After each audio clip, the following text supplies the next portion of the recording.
Because Israel is the fiefdom of the Rothschild dynasty, which also controls the American administration, the British administration, and so Rothschild's one arm is not going to criticize Rothschild's other arm. In the Matrix movie, there's something called the Zion Mainframe. Well, Zionism, Rothschild Zionism, is in so many ways a mainframe of this network. And it pervades all the way through. And it's not about, oh, these Jewish people here and these Jewish people there. It's Rothschild Zionists who are there, and they answer to the Rothschild dynasty. Therefore, they play out the agenda of the web in a coordinated way. Now, before I start this, a lot of names coming up.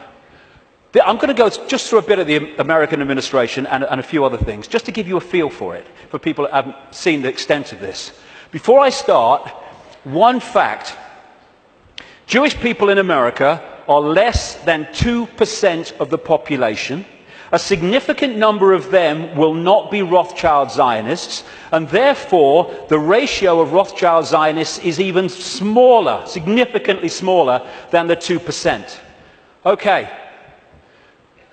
Obama's immediate handler is a guy called Rahm Emanuel. He has served in the Israeli army. He's the White House Chief of Staff. He does whatever he says. His father, Emanuel's father, was a terrorist in the Irgun terrorist group that bombed Israel into existence in 1948. And this is the relationship between Rahm Emanuel, he's the kind of Peter Mandelson of America, and Obama. Hey, you want a Nobel Peace Prize? I can sort it, son. I can sort it, son. No problem. All pictures like that, by the way, are by a guy called David Dees, who's a political artist, brilliant, American, works out of Sweden. Uses images so powerfully to tell 1,000 words as they go. This guy is the second handler in the White House. His name's David Axelrod, Rothschild Zionist, and he was the man who orchestrated the entire election campaigns of Obama against Hillary Clinton and then against John McCain. The main funder and orchestrator of the funding, in terms of individuals, of Obama was a guy called George Soros, Rothschild Zionist, who manipulates countries and uses his networks and funding to create coups in countries where they want to change the regime change.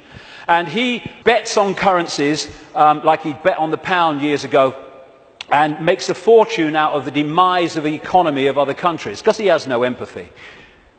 Henry Kissinger, massive Rothschild Zionist, has served that dynasty's agenda for 40 years, if not 50 years. And he's now an advisor to Obama, even though he's officially a Republican. The American economy, the American economic team, is led by Timothy Geithner, Treasury Secretary, Rothschild Zionist, and Larry Summers, Rothschild Zionist. The entire Obama budget is run by the budget director, Peter Orszag, Rothschild Zionist.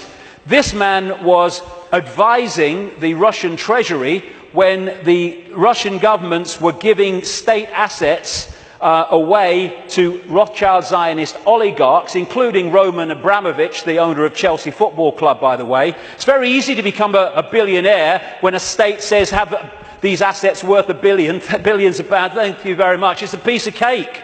You could buy a football club if you want. And this man's company was also advising the Icelandic Central Bank in the run-up to the Icelandic crash.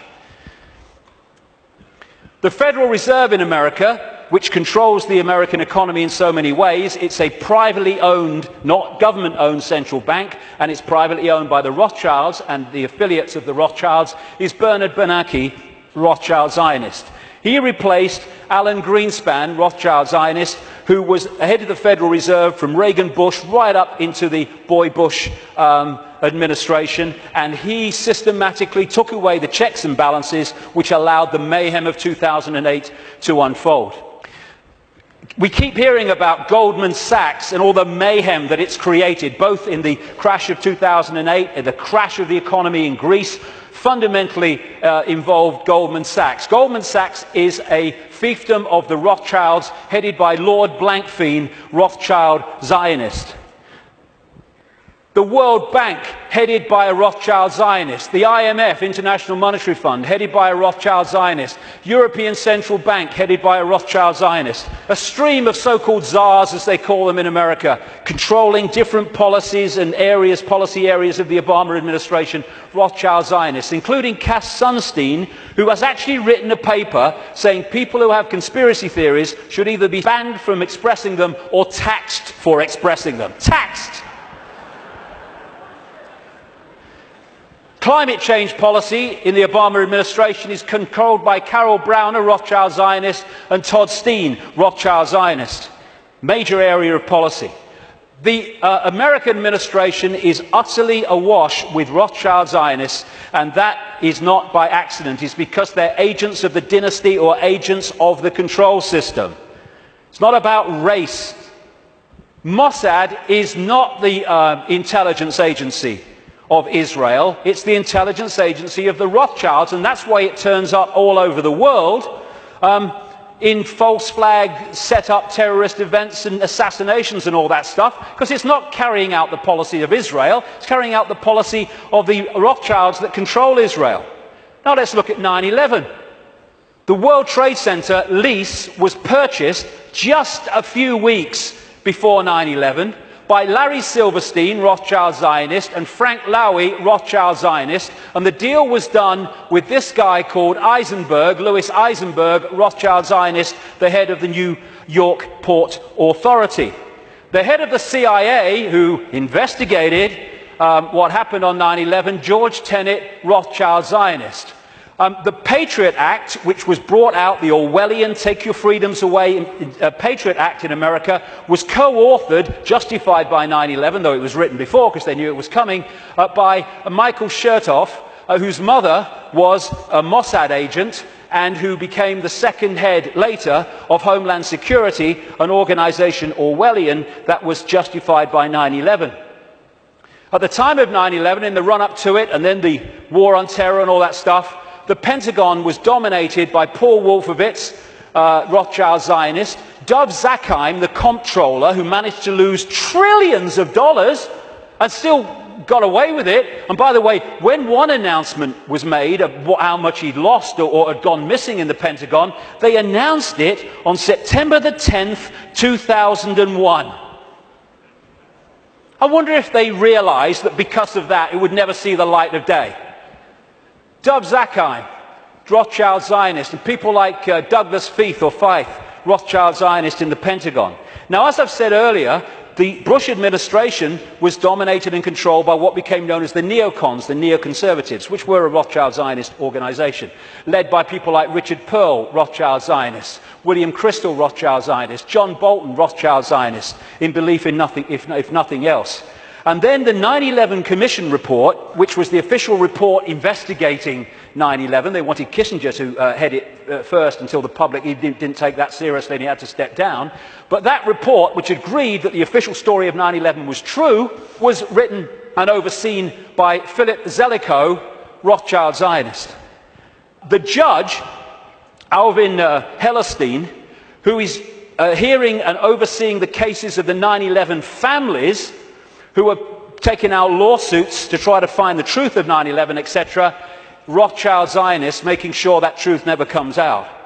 Think of the ratio I said earlier as I go through this. The man who coined the phrase, he was a Bush speechwriter, the axis of evil, which targeted Iraq before they invaded Iran and North Korea, was David Froome, Rothschild Zionist. So when you look at this, because Israel is the fiefdom of the Rothschilds, you see that this dynamics, or you'd think, is the man of 300 million people, the superpower, is the most powerful of the two. No. He is controlled from there. Because the Rothschilds control them. Do you know Israel has the second biggest F-16 fleet in the world? The biggest outside of America? It's a slither of land. How did they get them? Dov Zakheim, as comptroller of the Pentagon, Rothschild Zionist, made a load of weaponry and planes in America scrap when they weren't, so they could be passed for a song to Israel.